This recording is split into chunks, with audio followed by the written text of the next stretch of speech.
What if I told you that if you avoid just 5 design portfolio mistakes, you would reduce your chances of getting that annoying rejection email when you apply for a UX design role? We all know how annoying that email can be. I know this because I go through hundreds of design portfolios monthly to unpick the top 1% on my portfolio inspiration website. And I've noticed a pattern of mistakes in the 99% that don't get picked. Mistake number 1 is weak first impressions. First impressions matter everywhere, even when you're searching for a job. From the moment when you start sharing the link to your portfolio on a job application portal or on social media, you've started creating impressions, and you need to start strong.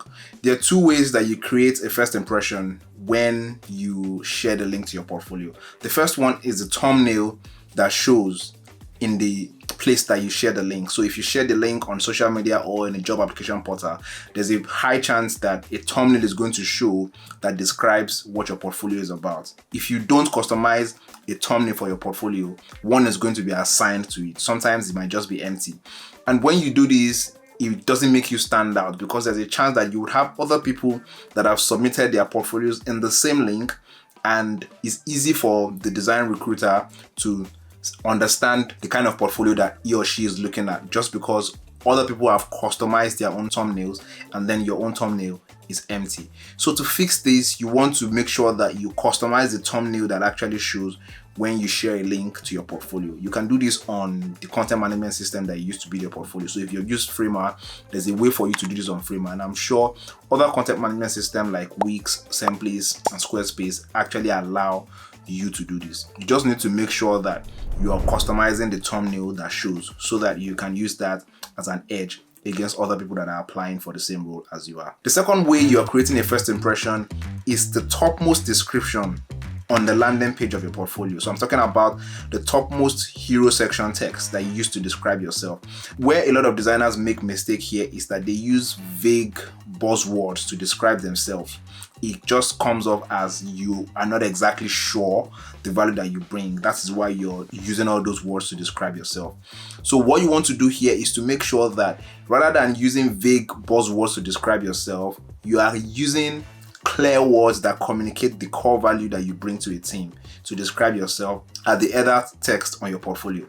This is usually the biggest text on your portfolio anyway, so you want to make sure that your description is strong because it's only a few lines that talks about who you are and the value that you bring. So you can talk about the value that you bring to a team, or the core values that you believe in as a designer, or you could even talk about a summary of your past experience. So for example, instead of using buzzwords like I'm a multidisciplinary designer that uses an empathetic, human-centered approach to help businesses solve problems, you can say something like I'm a product designer currently creating smart automobile experiences at Volvo. Previously, I helped people manage their finances at Clio. This way you're talking about the exact thing that you did and your past experience and the fact that you've been able to work across multiple industries, in this case an automobile industry and the finance industry. This makes you come across as somebody that understands how to communicate the value that they bring to the team. Mistake number 2 is weak visual design. Hiring designers can easily tell if a designer has earned their stripes by assessing their visual communication skills. Strong visual design stops the scroll, while weak visual design makes it easy to dismiss your portfolio. Your role as a designer will always require strong visual communication skills. If you can't show that in your portfolio, then you're going to join the 99% of portfolios that never make it beyond the 5-second scan. That's trash. To improve the visual design of your portfolio, you should focus on 3 things: your use of colors, your typography, and imagery. For the use of colors on your portfolio, ensure that you have a really good theme for your portfolio. Your theme could be a light theme or it could be a dark theme. That is going to form the foundation of everything. So for a light theme portfolio, for example, your portfolio is probably something that has like a light white background, or for a dark theme, your portfolio is something that has like a dark background. And then you can use things like imagery to bring in some color into your portfolio. Rather than using colored text or just having a lot of colors on your portfolio, this is where you get to showcase your work. When thinking about use of colors for your portfolio, think about your portfolio like a museum or an art gallery. When you visit art galleries, you realize that a lot of times the backdrops are usually a single color, usually white, mostly white. Sometimes you have some that have like some kind of dark color. Or in a museum, you just find out that the backdrop is usually a simple color. The reason for this is that you want to make sure that the work takes the center stage, right? So when you think about your portfolio as a museum or an art gallery where you are showcasing your work, you're going to make sure that the work is what takes the center stage. So when you're bringing in color into your portfolio, the work should be how you bring in colors into your portfolio. The way to bring in colors into your portfolio is through the mock-ups that you use. It's through the actual designs that you put on it. It's through the prototypes that you share. It is not about painting the portfolio with like a background color and then you have colored text and all of that. Just visualize what an art gallery looks like and see how you can recreate that same experience with your portfolio. That way you will be able to understand how you can have a good use of color on your portfolio. For typography, just think about ways to pair your fonts properly. First of all, don't use too many fonts. Start with using maximum of 2 fonts. One major font for like your headers, your bold text, and then another font for like your body text. Make sure that your text is very readable. Make sure that your text is legible. Focus on the spacing between the text and all of these small details that make things look very, very premium and professional. And then I already spoke about how you can introduce imagery through your mock-ups, through the actual work that you've done, through your own personal pictures, or through other pictures that you're trying to use to reference something that you've written about. That is how you introduce imagery into your portfolio. By the time you have a good mix of color, typography, and imagery, you would start to see that the visual design of the portfolio will start to come together. Mistake number 3 is bootcamp case studies. Bootcamp case studies are those case studies that follow a generic template and has all the UX artifacts that are taught in bootcamp but are rarely applied in the real world. I once had one of these case studies years ago and I understand exactly how cringy it looks.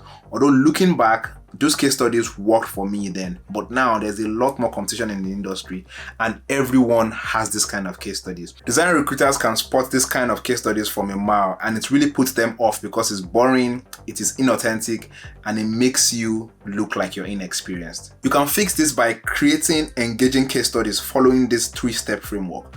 The first part of the framework is to create a curiosity gap with your title. Always keep in mind that the audience that your portfolio is tailored to has a very short attention span. So you want to grab their attention by creating a strong title or a strong visual of the final outcome of your solution, or even better, a combination of a strong title and a strong visual of what the final solution looks like. The only thing you want them to think about when they come across the title of your case study is, oh, I should dig deeper into this, or I think this is worth my time, or this sounds interesting. Those are the kind of thoughts that you want to go on in your audience's mind when they see your title. That way they think about your title as something that makes them more curious, and that way you're creating a curiosity gap to make them say, hey, I need to dig deeper into this to understand exactly what is happening here. I'm not asking you to create a clickbait, but you almost have to make sure that you think properly about your title and make the reader more interested in what the content of that particular case study is. It's like thinking about a movie title, or the way I thought about the title for this YouTube video that made you to click. For example, if the project you have worked on is a travel app called TravelX that allows people to share their travel stories, instead of using a title like the TravelX app, you could use a title like helping 1,000 people share their stories while they travel. The first one is boring and bland, while the second one immediately sparks some curiosity that makes me as a reader want to dig deeper. The second step in the framework is to provide an overview. Always think that your audience has just 45 seconds to go through your case study. Even if you've been able to grab their attention with your title, still assume that they have only 45 seconds to go through your case study. So now you want to provide an overview of what the entire project is about. So this is where you provide a summary of what you did, why you did it, and the impact. This should be a summary of like 2 sentences, for example, something that someone could read in less than 1 minute. Now, when you've done this, the third part of the framework is where you then get into the how, which is what your design process was like and what the outcome is. What are the obstacles that you came across? This is where you get into the meat of the portfolio. Now, if you're able to grab the attention of the design recruiter from the title, where you create a curiosity gap, and you also are able to get them to be more interested just reading your overview, and they start to go through your actual case study, there's a high chance that your portfolio is going to get picked. So this is why you're using these tactics to lure them in gradually. I'd like to go a lot deeper into how this can be done and actually provide really clear examples. So I think I'm going to make another video on that topic. If you'd like that to be my next video, just comment case study video in the comment section and I'll be sure to line that up for you. Mistake number 4 is zero personality. A lot of design portfolios I've come across lack personality. It is so hard to tell the real person behind the portfolios. This is something that design recruiters are actually looking for. Beyond the technical skills that make you a designer, they also want to find cultural fit. So they want to understand the person that is behind this portfolio. And the mistake I've seen a lot of designers make is that they copy a portfolio without adding their own unique twist to it. I'm a big fan of copying, but I love to copy from different sources, and then I also love to add my own unique twist to it, and that is the right way to copy. So when you're copying other portfolios or when you're trying to get inspiration from other portfolios, make sure that you're adding your own unique twist to it. Your unique twist that you add to your portfolio is where your personality starts to shine through. Here are 2 ways that you can add personality to your portfolio. The first way is to use visual design to add personality to your portfolio.